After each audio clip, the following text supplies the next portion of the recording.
Good morning to all of you. हम लोगों ने कल कैपिटल एंड रेवेन्यू एक्सपेंडिचर वगैरह सब डिस्कस कर लिया था, तो लेक्चर थर्ड भी हम लोगों का कंप्लीट हो चुका है। अब हम लोग आते हैं लेक्चर फोर्थ पे। लेक्चर फोर्थ में हम आज आपको अकाउंटिंग स्टैंडर्ड और आईएफआरएस के बारे में पढ़ाएंगे। क्या होता है अकाउंटिंग स्टैंडर्ड, क्या इसका यूज है, क्या इसकी नीड है, आईएफआरएस क्या है, इसके बारे में हम डिस्कस करेंगे और ये बहुत इंपॉर्टेंट टॉपिक है अकाउंटिंग स्टैंडर्ड।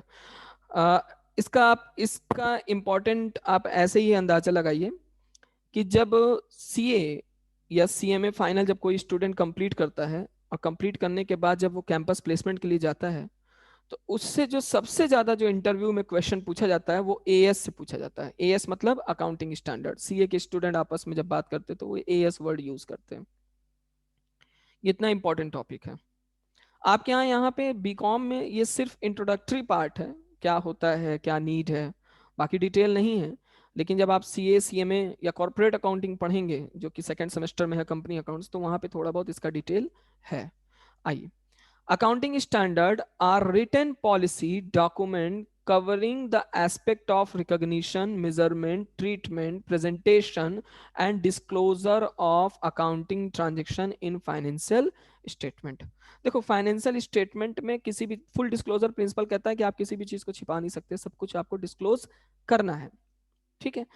अब अकाउंटिंग स्टैंडर्ड क्या करता है? अकाउंटिंग स्टैंडर्ड आपको बताता है एक तरीका, एक रिटन डॉक्यूमेंट आपको देता है जिसमें ये आपको तरीका बताता है कि कैसे आपको इनकम को रिकॉग्नाइज करना है, उसको कैसे मेजर करना है, कैसे उस पर्टिकुलर आइटम को ट्रीट करना है, कैसे आपको अपने फाइनेंशियल स्टेटमेंट में उसको प्रेजेंट और डिस्क्लोज करना है। ये तरीका आपको अकाउंटिंग स्टैंडर्ड बताएगा।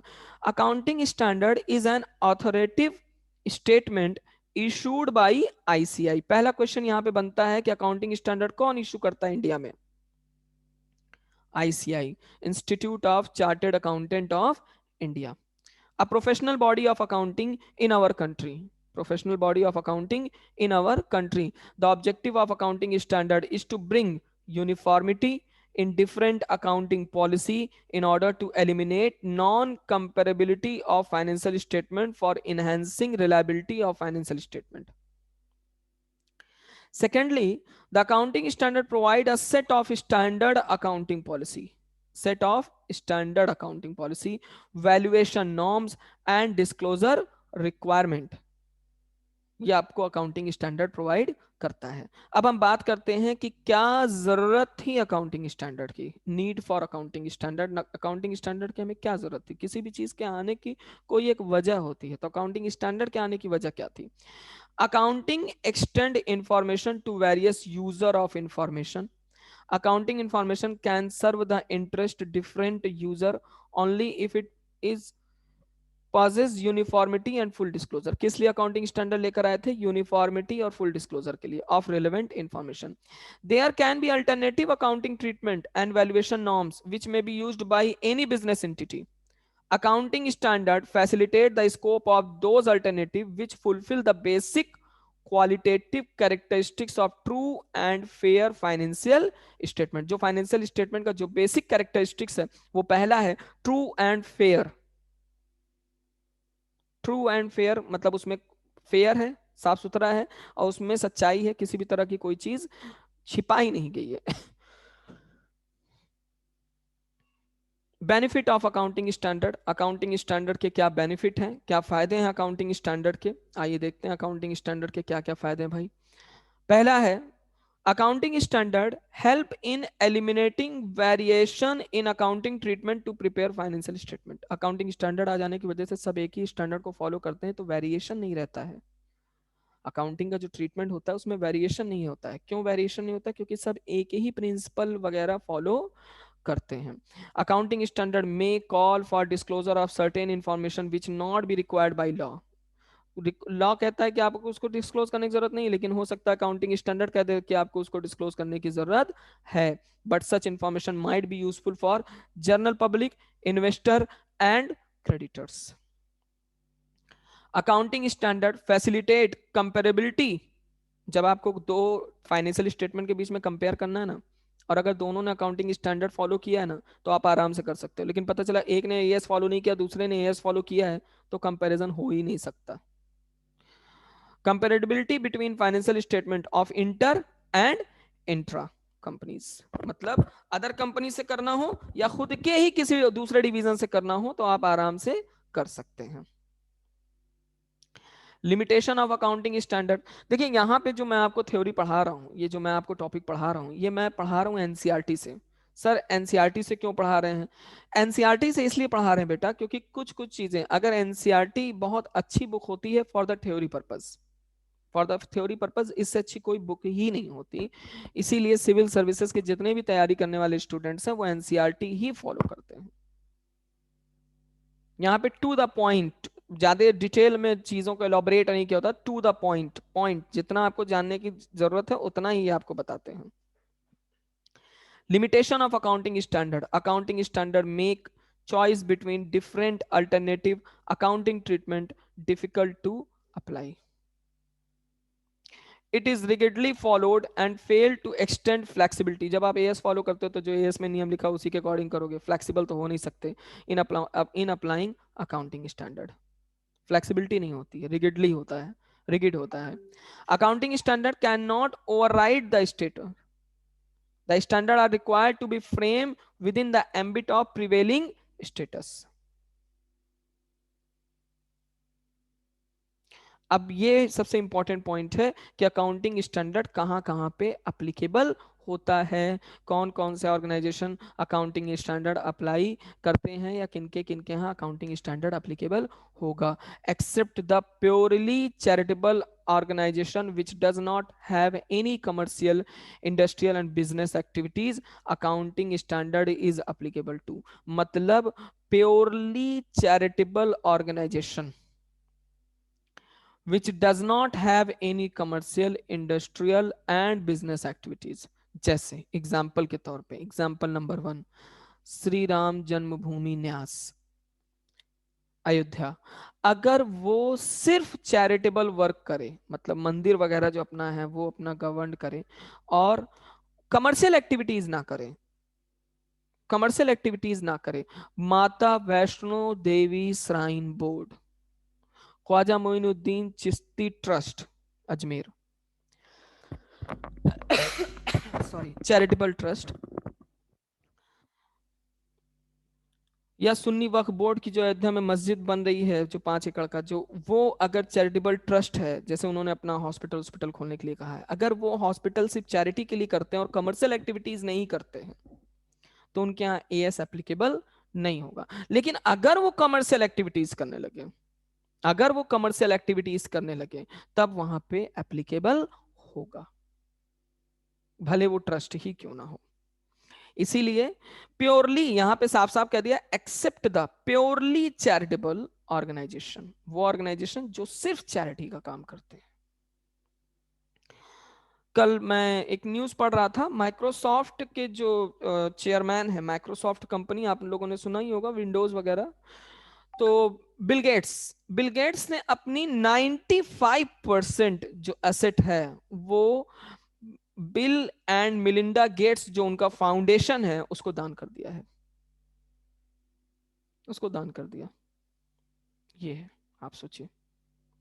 तो चैरिटेबल ट्रस्ट का मतलब है जो प्योरली चैरिटेबल ट्रस्ट होगा वहां पे ये एप्लीकेबल नहीं होगा। अच्छा, बाकी कौन कौन से ऑर्गेनाइजेशन में एप्लीकेबल होगा? Sole proprietor unit, partnership firm, societies, trust, Hindu undivided family, association of person, cooperative societies, companies, IFRS, अभी आईएफआरएस आगे भी आएगा, international financial reporting system. There have been vast changes in global economic scenario with the emergence of globalization, liberalization and privatization, जिसको हम बोलते हैं LPG, the advance of transitional corporation in search of fund in order to sustain their ongoing operation in adding to fueling the growth of economy has resulted in raising capital globally, उनके यहाँ भी applicable होगा। ठीक है, तो ये कहां कहां पे एप्लीकेबल होगा? तो सिर्फ प्योरली चैरिटेबल ट्रस्ट को छोड़कर बाकी सब जगह पे ये एप्लीकेबल होगा, प्योरली चैरिटेबल ट्रस्ट को छोड़कर। अब आते हैं आईएफआरएस पे। क्या है भाई आईएफआरएस? आईएफआरएस पे थोड़ा सा डिस्कशन कर लें। The important economic decisions are made on the basis of financial statement. In order to avoid manipulation of figure in the financial account, there is need for consistent way of deciding which element require recognition and measurement and how information is presented in the financial statement. Hence, IFRS help to prevent material manipulation or error in finance. देखो accounting standard आपको तरीका बताता है किसको recognise करना है, major करना है, लेकिन आईएफआरएस आपको रिकॉर्ड करने का एक फॉर्मेट देता है। IFRS help in global harmonization. Unless accounting activities are regulated, different country will apply different set of accounting rules and regulation are prevail in each country. This will restrict uniformity and comparability of financial statement. तीसरा क्या है फायदा इसका? It facilitate global investment. अगर आप IFRS follow करते हैं तो ग्लोबल इन्वेस्टमेंट आपके यहाँ आ सकता है। जैसे आज के समय में जितनी भी मल्टीनेशनल कंपनी है ना, सब आईएफआरएस पे हैं, सब के सब। The uniform accounting policy and procedure almost all country have agreed to apply IFRS, international financial reporting system. But the name of this IFRS has been converged on IND AS, India, IND for India AS accounting standard. In substance, IND AS is not different from IFRS. IND AS is accounting standard notified by Ministry of Corporate Affairs and has wide range of conversions as compared to existing accounting standard. अब यहाँ पे कुछ Ind AS और as के detail दिए हुए हैं जिसमें आपको तैयार कर लेना है थोड़ा सा, क्योंकि ये इंपॉर्टेंट है। जैसे इंड एएस 1 किस लिए है भाई? Presentation of financial statement. और एएस 1 किस लिए था? Disclosure of accounting policies. As 2, Ind AS 2 inventory valuation, और यहाँ पे एएस 2 किस लिए था? Valuation of inventories. As 7 cash flow, as 3 cash flow. As 3 cash flow के लिए है और इंड एएस किसके लिए है? कैश फ्लो स्टेटमेंट के लिए। इंड एएस 7, यहाँ पे थोड़ा सा डिजिट याद रखिएगा। इंड एएस अगर बोल रहा है तो 7 है, और एएस अगर बोल रहा है AS 7 cash flow statement. AS Ind AS 8 accounting policies, changes in accounting estimate and errors. AS 5 net profit और loss for the period item and change in accounting policies. मतलब यहाँ पे देखिए, जैसे यहाँ पे थोड़े से सिर्फ नंबर चेंज हुए। Ind AS 11 construction contract, as 7 construction contract. ठीक है, तो ये थोड़ा सा डिटेल यहाँ पे दिया हुआ है।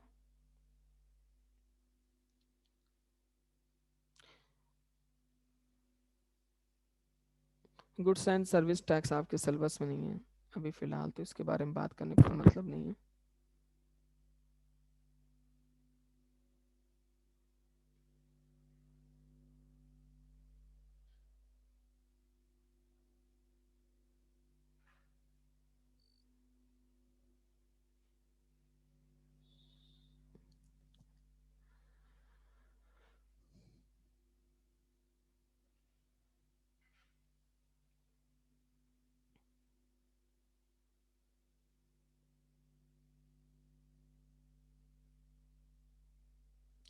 देखिए, एएस में एक चीज और मैं आपको बता दूं,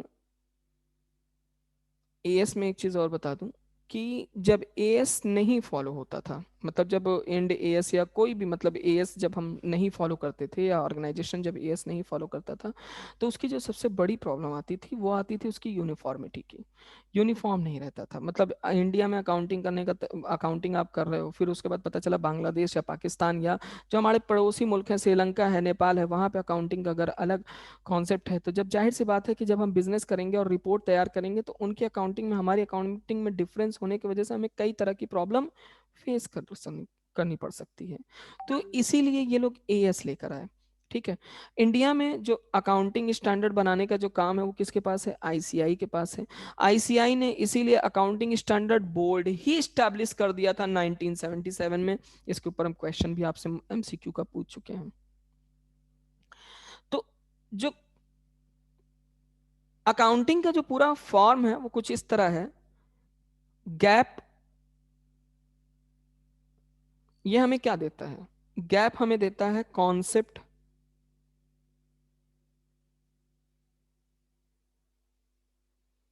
एंड प्रिंसिपल।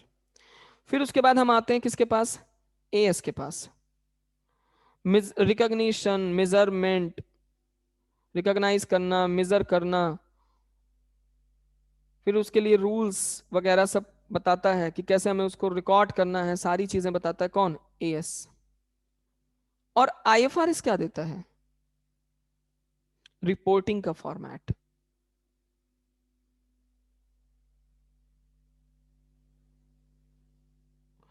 इन तीनों के ऊपर ही, इन तीनों के ऊपर ही पूरी की पूरी अकाउंटिंग नाचती है, पूरी की पूरी अकाउंटिंग। अगर किसी को एएस और आईएफआरएस आ रहा है, किसी को सिर्फ एएस और आईएफआरएस की बहुत ज्यादा नॉलेज है, तो समझ लो वो अकाउंटिंग का महारथी है। बहुत से ऐसे लोग हैं जो सीए होके भी अकाउंटिंग के महारथी नहीं होते, वो सिर्फ टैक्सेशन का काम करते हैं। लेकिन बहुत से ऐसे लोग हैं जो सीए कंप्लीट करने के बाद डीप आईएफआरएस करते हैं, अपने आप को महारथी घोषित करने के लिए कि हाँ भाई हमें बहुत ज्यादा नॉलेज है इस पर्टिकुलर फील्ड में। तो ये बहुत बहुत ब्रॉड सा टॉपिक है आपका अकाउंटिंग स्टैंडर्ड। लेकिन यहाँ पे बीकॉम में सिर्फ इसके तीन ही पॉइंट आपको पढ़ने हैं कि भाई अकाउंटिंग स्टैंडर्ड क्या होता है, अकाउंटिंग स्टैंडर्ड का नीड क्या है, अकाउंटिंग स्टैंडर्ड का ऑब्जेक्टिव क्या है या लिमिटेशन क्या है, बस। इसके अलावा और कुछ नहीं है यहाँ पे, इसका कुछ नहीं है। लेकिन मैंने बताया पहले कि हम लोगों को पूरी की पूरी एएस पढ़नी होती है। तो इसके जो क्वेश्चंस बनते हैं, एएस कौन इशू करता है इंडिया में? आईसीआई। आईसीआई। आईसीआई का full form institute of chartered accountant of India. ICI का हेड ऑफिस न्यू दिल्ली। तीन क्वेश्चन बन गए आपके एमसीक्यू के एक ही जगह पे। फिर उसके बाद नीड, क्या जरूरत है भाई? अकाउंटिंग स्टैंडर्ड की क्या जरूरत है? क्यों हम अकाउंटिंग स्टैंडर्ड यूज करते हैं? तो for uniformity and full disclosure. Uniformity and full disclosure. Benefit क्या है भाई अकाउंटिंग स्टैंडर्ड का? अकाउंटिंग स्टैंडर्ड का बेनिफिट है help in eliminating variation in accounting treatment of prepare financial statement. Accounting standard may call for disclosure of certain information, general public, investor and creditor. ठीक है। Comparability के लिए भी easy होता है, इंटर और इंट्रा। लिमिटेशन क्या है? बिटवीन डिफरेंट, इसकी लिमिटेशन क्या है? Make choice between different alternate accounting treatment difficult to apply, पहली लिमिटेशन। दूसरा, रिगिड है, फ्लेक्सिबल नहीं है। तीसरा, accounting standard can not override the state, the standard are required to be frame within the ambit of prevailing status.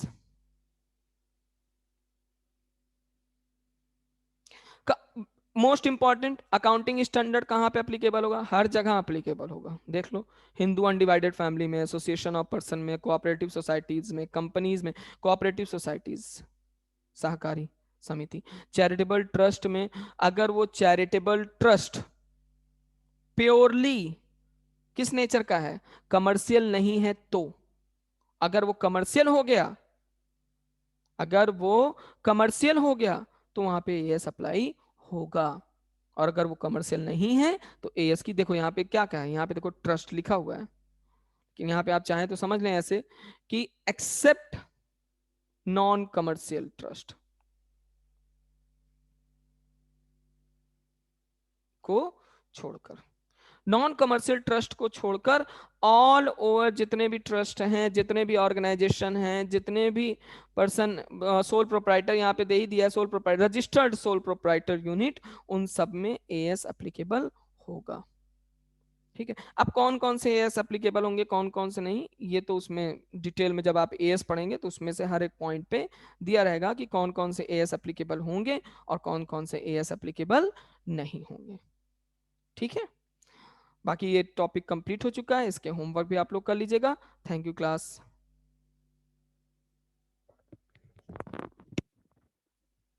हाँ ma'am.